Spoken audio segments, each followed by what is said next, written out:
Et si Hulk devenait cool? Garder son intelligence, la même identité, devenait même dragueur à certains moments et différent. Eh bien, c'est l'histoire que je vais vous raconter aujourd'hui. Bien le bonjour pirates, j'espère que vous allez bien. Et comme toujours, je vous invite à vous abonner pour agrandir ce navire qui ne cesse de s'agrandir et activer la petite cloche de notification pour plus d'histoires. Connaissez-vous un certain Amadeus Cho? What? Ben oui, je n'ai jamais dit que ce serait Bruce Banner. Attendez une minute. Quoi? Calmez-vous, le titre ne ment pas et aussi Bruce est lié à tout ça. Je vais vous raconter l'histoire d'un Hulk cool. Un jeune surdoué appelé Amadeus Cho qui est en fait d'origine américano-coréenne, possédant la capacité de devenir Hulk après avoir été exposé au rayonnement gamma. Et ce dernier garde son intelligence, sa personnalité et même les pouvoirs de Hulk. Dites-vous tout de même que ce mec-là, Reed Richards, a dit écoutez bien, Amadeus Cho est la 7e personne la plus intelligente sur Terre. Alors, étant dernier de la classe, est-ce que vous voulez avoir mon avis sur le sujet? J'ai dit non! Bon, ok, d'accord, je vais juste me contenter de vous raconter l'histoire de la fois où Banner a créé un autre Hulk.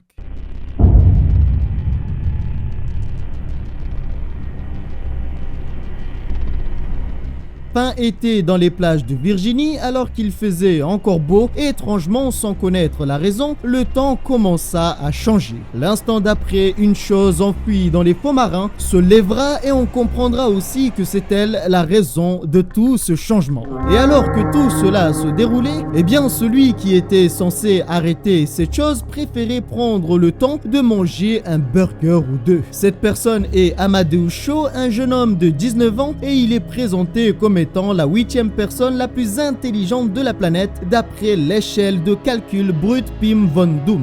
Et rappelez-vous, tout à l'heure, j'ai dit qu'il était 7e. La différence, c'est qu'il est 7e d'après Reed Richards, et là, 8e d'après un système de calcul venant de Doom. À vous de juger qui vous faites le plus confiance. Après avoir fini de manger, il dira que son monstre est désormais nourri. Et maintenant, ce même monstre allait pouvoir passer à l'action. Ainsi, il se transformera en un colosse de jade afin d'arrêter une tortue géante à 2 têtes apparue sur la plage. Pensant l'avoir neutralisé, il commencera à faire le malin devant le public. Ce n'est pas tout, car en plus de check avec le gamin, eh bien, il commencera à draguer la babysitter, cherchant à savoir son nom. Malheureusement pour lui, Jacqueline avait un petit ami à lui. Et juste après, la bête n'étant pas neutralisée, reviendra et l'attrapera tel un sac poubelle avant de le fracasser plusieurs fois sur le sol. Par la suite, la bête commencera à aspirer de l'air, ce qui propulsera l'enfant dans les airs, mais heureusement, il était là.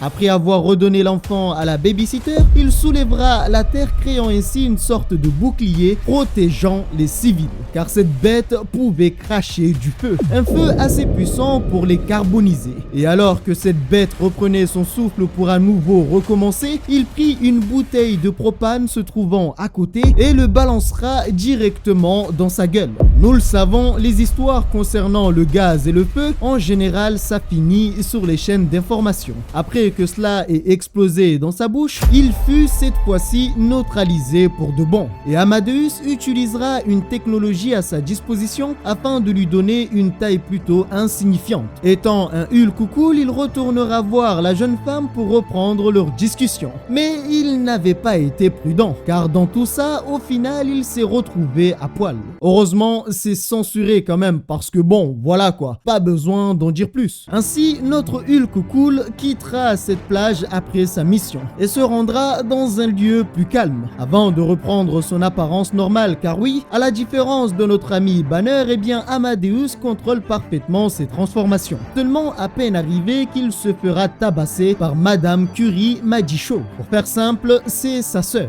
qui était aussi une super génie et c'est elle qui contrôle les missions de son frère. Elle s'est énervée contre lui comme elle le fait souvent, car comme on a pu le voir, il ne prend rien au sérieux. Et pour elle, cela pourrait tuer des gens. Leur mission est simple et en même temps très complexe.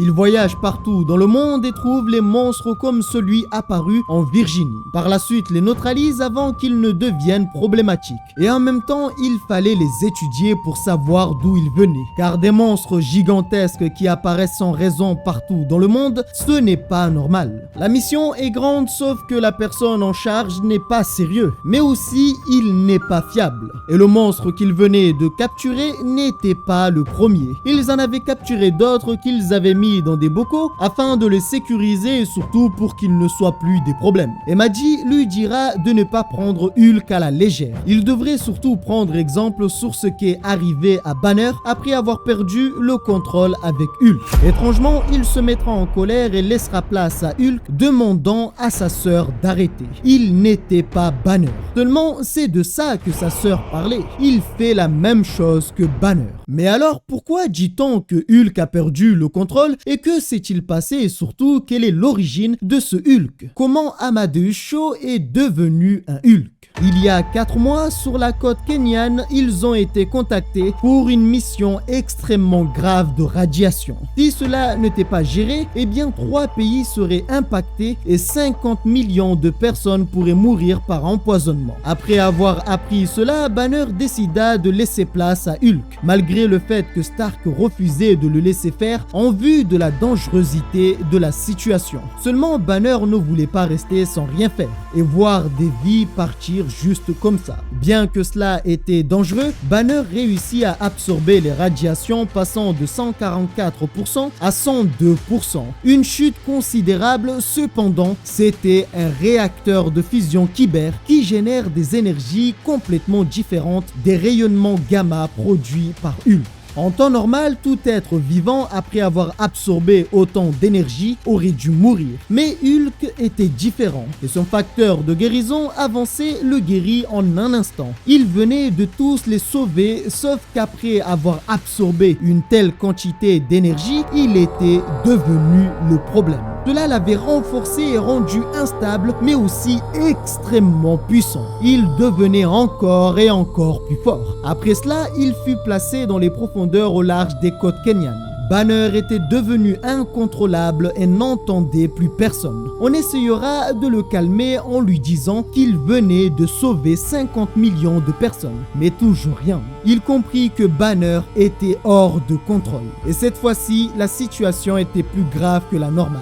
Et alors qu'il était confiné dans les profondeurs de l'océan, eh bien au-dessus, l'eau avait atteint des températures hors normes à cause de l'énergie que produisait Banner. Au même moment, Stark évacuait les civils les plus proches pour éviter tout drame. Après cela, il reviendra rejoindre T'Challa et demandera au docteur Monica Rappaakini quel était le plan. Les 10 dernières années, ils ont construit des combinaisons capables de contenir la puissance gamma normale de Hulk. Le problème étant que Banner venait d'absorber l'énergie d'un réacteur de fusion Kyber. Il fallait donc tout recalibrer. Il fallait calculer pour savoir comment serait sa physiologie dans 1 heure, 1 jour et voire même 1 semaine. T'Challa dira à Stark que cela n'était pas si mal. Soit il sacrifiait 50 millions de personnes innocentes, soit une personne était sacrifiée. En d'autres termes et plus clairement, ils sont en train de dire ouais c'est mieux que ça soit Banner en fait. En temps normal, la présence de Hulk est un problème. Lorsque Hulk fait des bonnes choses, on l'accepte sauf au moment où ça part en vrille. Dans cette situation, la personne qui s'était sacrifiée était hors de contrôle, avec une puissance qui pouvait absolument tout dévaster. Et toujours à 1600 mètres de profondeur, malgré le temps qui passait, Bruce n'entendait toujours rien. L'énergie qu'il avait absorbée réagissait avec ses propres rayonnements gamma, le gardant dans un état d'instabilité. Et à ce moment-là, il ne restait plus que 5 minutes avant que tout ne part en vrille. Et au dernier moment arrivera un individu, un homme appelé Amadeus Cho, qui se téléportera devant eux pour leur apporter son aide. Arrivé, il proposera des solutions, sauf que tout ce qu'il proposera, il les avait déjà tous essayés. Pour Amadeus, cette situation était entièrement de leur faute et pour lui, c'est certain qu'il n'avait pas tout essayé. Alors Tony lui dira de ne pas le reprocher de ne pas avoir tout essayé, car cette fois-ci, les choses étaient bien trop graves. Voyant le niveau de danger, Tony prit la décision de le téléporter vers la zone négative. Mais Amadeus n'était pas d'accord. Alors Monica le neutralisera car les sentiments n'étaient pas acceptables dans cette situation. Pour Amadeus, ils acceptent Banner seulement lorsqu'ils ont besoin de lui. Mais au moment où cela devient incontrôlable, ils mettent toute la responsabilité sur Hulk. alors que Hulk n'était pas une menace. Avant qu'il n'ait pu l'envoyer dans la zone négative, Amadeus avait réussi à se libérer et avait décidé d'aller rencontrer Banner pour l'aider. Car pour lui, Stark et les autres s'en foutaient de Banner et voulaient juste s'en débarrasser. Dans l'histoire, il avait pris beaucoup de risques car cette armure n'avait pas été faite pour absorber le surplus d'énergie émanant de Banner. Il dira à Banner d'abandonner car il savait qu'il n'avait jamais voulu cela. Ainsi, rentré en contact avec Hulk, il crée une combinaison de confinement, ce qui baisse considérablement le niveau d'énergie. Seulement, il devait partir au plus vite. Certes, Hulk était en train de se calmer et Banner revenait à lui, mais le problème, c'est que Amadeus avait fait quelque chose. Lorsque Banner s'en est rendu compte, il commença à pleurer car il savait ce qu'avait fait ce gamin. Il ne pleurait pas parce qu'il était libéré, mais plutôt parce qu'Amadeus avait absorbé une partie des rayonnements gamma pour le sauver. Vous aurez compris, en faisant cela, dans sa combinaison, Amadeus se transformera en Hulk.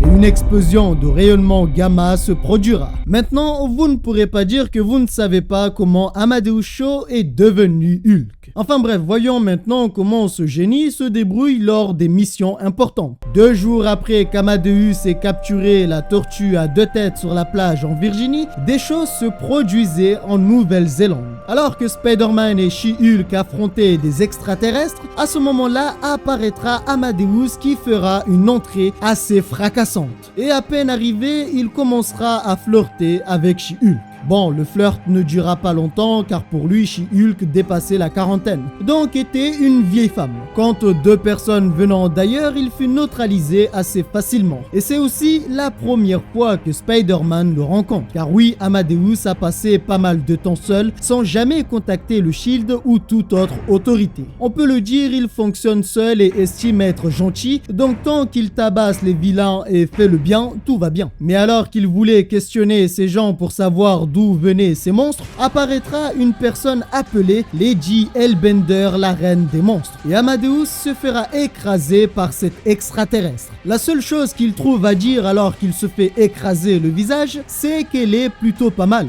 Dans toutes les situations, il ne perd pas le nord. Elle venait des mondes appelés Serknarfnheim.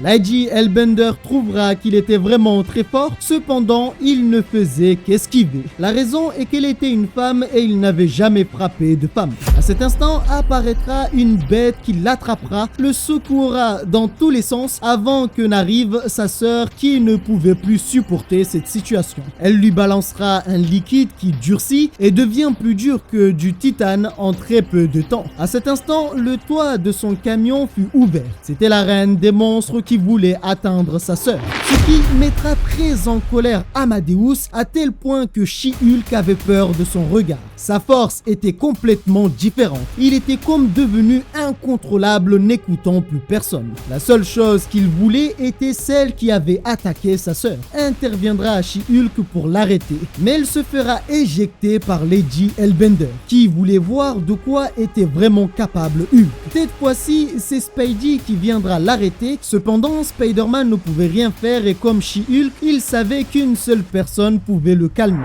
Et cette personne est sa sœur et c'est pourquoi elle est toujours avec lui. Ainsi, après avoir entendu la voix de sa sœur, il reprit son apparence normale. Il s'avère aussi que cet affrontement avec Lady Hellbender était mal entendu. La reine des monstres n'était pas hostile et les avait attaqués d'après elle seulement parce qu'ils ont attaqué ses hommes. Et d'ailleurs, voyant que seule Maggie avait pu calmer Amadeus, eh bien elle pensait qu'elle était sa maîtresse. Et dira aussi à She-Hulk qu'en fait, il traquait un monstre et à cause d'eux, ils l'ont perdu lorsqu'ils les ont attaqués sur cette montagne. Maggie confirmera les dires de Lady Hellbender car eux aussi étaient venus pour un monstre. La reine des monstres remarquera que Maggie et Amadeus avaient capturé des monstres et à ce moment, elle leur demandera de leur redonner leur taille normale. Seulement, Maggie refusera car ils étaient bien trop dangereux et c'était la seule façon pour eux de les contenir. Alors elle contactera le navire de commandement appelé Destromundo.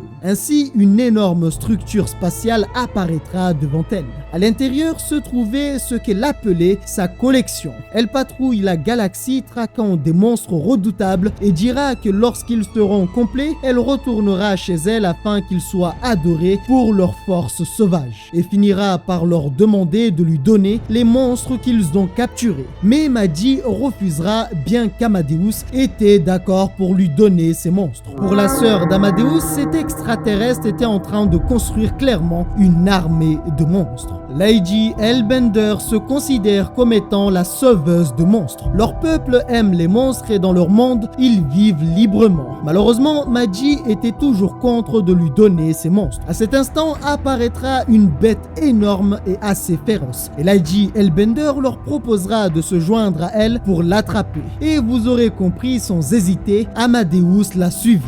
À cet instant, She-Hulk contactera les Avengers pour informer que le nouveau Hulk est complètement parti en vrille. Seulement, le téléphone ne fonctionnait pas. La raison est que la sœur d'Amadeus avait utilisé un perturbateur de communication pour interrompre son appel, estimant que les Avengers ont toujours un mauvais jugement sur Hulk. La dernière fois qu'ils ont eu à donner un jugement, il prit la décision de balancer Hulk dans l'espace. Alors elle ne veut pas que cela se produise avec son frère. Pour She-Hulk, Amadeus perd toujours le contrôle et n'entend plus quand il devient Hulk. La différence entre lui et Banner, c'est qu'au moins Banner comprenait à quel point il était dangereux lorsqu'il était Hulk.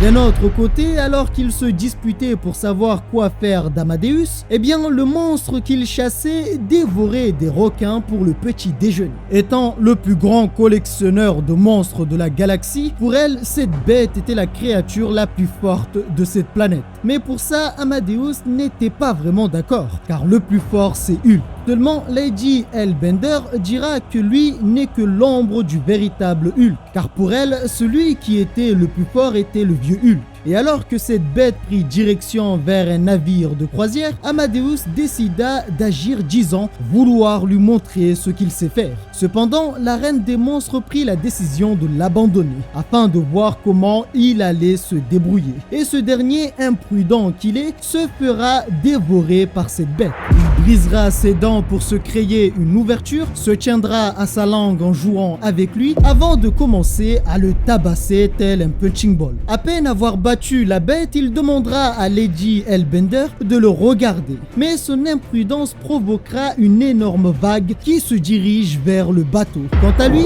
il se fera frapper violemment par la bête. Pour ne pas perdre le contrôle, il se calmera et commencera à se parler à lui-même disant que des gens avaient besoin de lui. Il était un Hulk et qui plus est le meilleur qui n'ait jamais existé et devait donc garder le contrôle. Ainsi, avant que le bateau ne soit noyé, il le soulèvera rien qu'avec sa force, sauvant les gens à bord tout en gardant le contrôle. Sa sœur, à travers le robot, viendra pour une fois le féliciter. Mais le problème principal n'était pas réglé. Il fallait arrêter cette bête gigantesque avant qu'elle ne détruise tout. Toujours en essayant de contrôler sa colère pour ne pas perdre le contrôle, il ira affronter cette bête qui pouvait cracher un mucus extraterrestre composé d'acide hautement corrosif. En d'autres termes, il ne faut pas que cette chose le touche. Lorsqu'il essaya d'attaquer le dragon, cette fois-ci, les choses se sont passées différemment. Il finira dans les ordures, ce qui va le perturber car comment un dragon pouvait-il faire cela? Mais en même temps, il tombe sur de l'hydroxyde de sodium.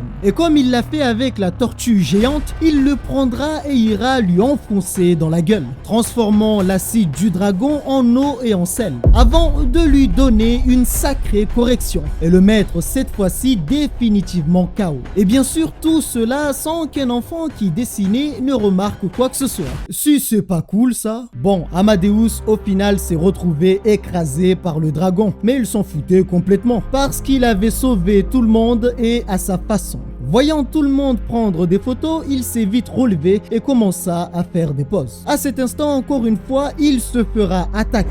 Sauf que cette fois-ci, ce n'était pas pour le blesser. Elle avait utilisé une anesthésie extrêmement forte, capable de le neutraliser en quelques secondes. La raison est qu'elle avait estimé qu'il était le monstre le plus fort du monde. Et désormais, il était à elle. Quelque temps plus tard, au-dessus de Hawaï, se trouvait le vaisseau mère de Lady Hellbender. Et le robot B-82 1998 constatera que Hulk était enchaîné. Il avait été kidnappé et drogué par la reine. Elle lui dira vouloir l'amener chez elle et faire de lui une sorte de dieu des monstres. Seulement, toujours dans son obsession des femmes, lorsqu'elle s'approcha de lui, il pensait qu'elle allait le galoche. Sauf qu'il se fera défoncer. Mais en y repensant un peu plus, elle décida de le faire, estimant qu'il était digne de lui appartenir. Cette histoire commence vraiment à partir en couille. Mais regardez juste la réaction de She-Hulk. Pauvre Spider-Man qui vient d'être traumatisé sur 3 générations. Et comme vous aurez compris, la seule personne censée dans cette histoire, à savoir sa sœur, décida d'aller récupérer son frère avant qu'il ne se fasse avoir par cette folle. Elle était si contente d'obtenir Hulk qu'elle commença à libérer toutes les créatures qu'elle avait capturées, disant que leur planète peut garder tous ces monstres en échange de Hulk.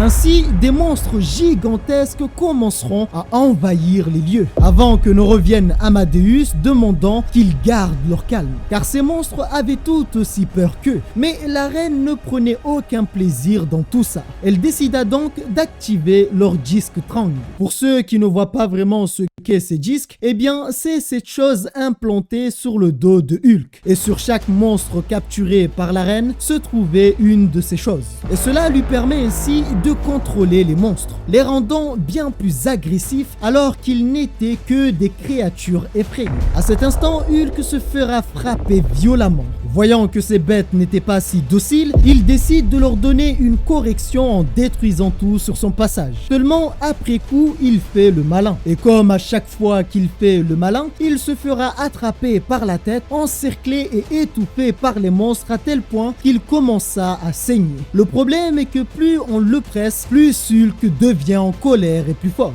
Cette fois-ci, la situation était telle qu'il se mit très en colère. Il laissera exploser sa colère, augmentant considérablement sa force. La force de Hulk était telle que les monstres ne pouvaient tenir. Chaque coup déchirait la terre en deux. Mais heureusement que Spidey était là pour sauver les civils. Et les monstres feront tous équipe afin de l'affronter. Seulement, voyant sa colère augmenter, She-Hulk interviendra. Elle lui demandera d'arrêter et d'écouter sa sœur avant qu'il ne tue quelqu'un. Amadeus dit toujours ne pas être comme Banner. Pourtant, à chaque fois, il agit comme lui et laisse place à la rage de Hulk.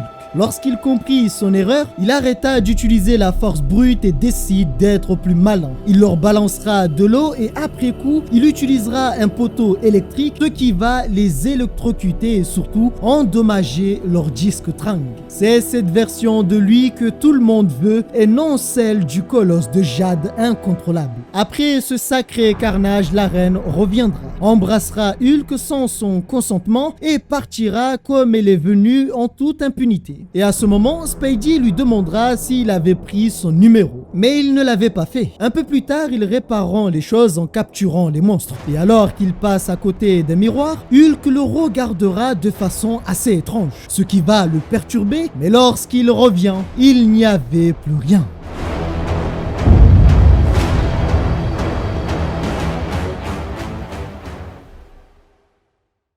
Voilà pirates, c'est la fin de cette petite histoire sur les origines d'Amadeus et ce dont il est capable. C'est assez intéressant de voir qu'il arrive à gérer Hulk tout en utilisant sa tête et faire des choses qu'un Hulk en forme berserker ne penserait pas forcément à faire. Sa personnalité rajoute quelque chose d'unique, mais par contre il faudrait qu'il se calme avec les femmes. Sinon ça va mal finir pour lui. Car comme disait l'arrière-arrière-arrière-oncle de mon grand-père du côté de mon voisin, la faiblesse d'un homme est son entrejambe. Allez, salut!